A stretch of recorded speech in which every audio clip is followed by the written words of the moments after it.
he got blamed for that.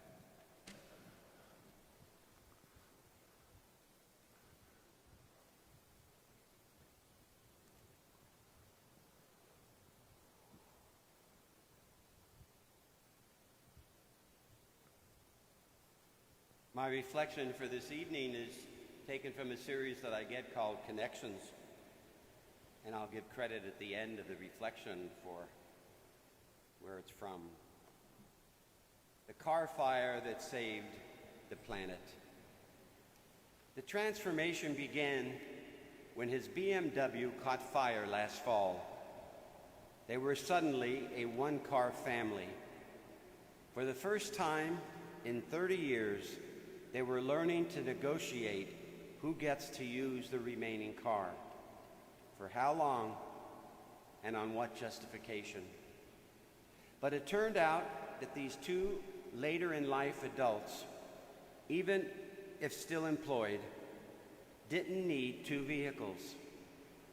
And as Kathleen Hirsch writes in the Boston Globe-Time, April of 22nd, 2023, embracing a single cardom led to a change of perspective in other areas of their lives.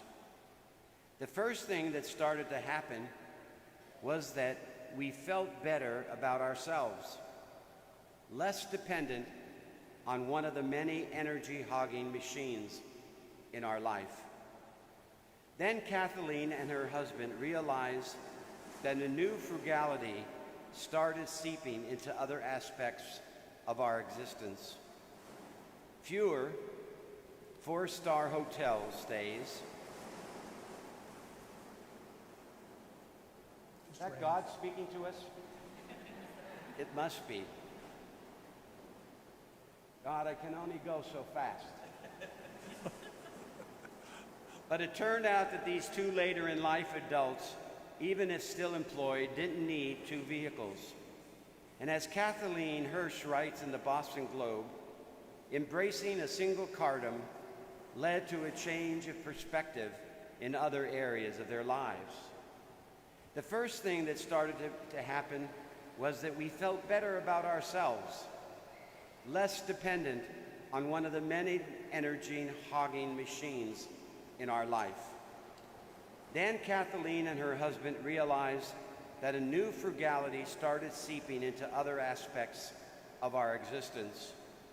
Fewer four-star hotel stays and taking on the weekly yard care themselves became the norm. Less online shopping. They got bikes for errands around town. They added vegetables and edible greens to their flower garden.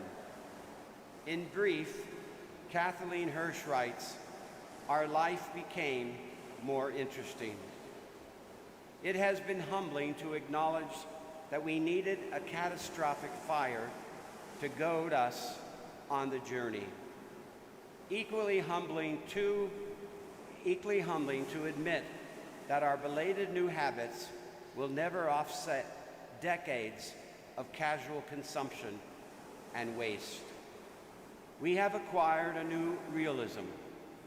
Even the educated and well-intentional, which though friends may disagree, we consider for ourselves, respond more readily to floods, droughts, fire, disaster, and even storms that are ripping off our roof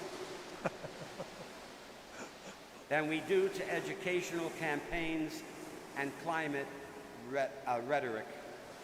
The most significant change in our life recently has been a new gratitude. What we once regarded merely as the blank canvas of our pleasures and convenience, we now sense as holy ground.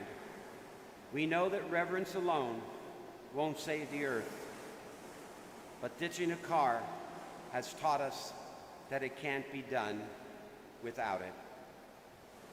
Used with permission, and for more information on the article, you can consult www.kathleenhirsch.com.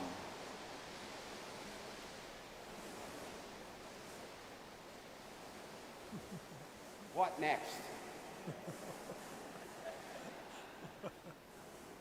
It's been at least a year that I've been here. Couldn't it be quiet? As Kathleen and her husband discover the search of the gospel, treasure and the pearl begins with understanding the real of what we are searching for and the investment that we make of time and energy required. Wisdom, we're reminded, that is realizing the authentic and lasting good that we possess in this world and being able to let go of the useless and the distracting. May we, each and every one of us, possess that grace and insight that transcends self-indulgence and immediate gratification to seek and gain the lasting riches of Almighty God.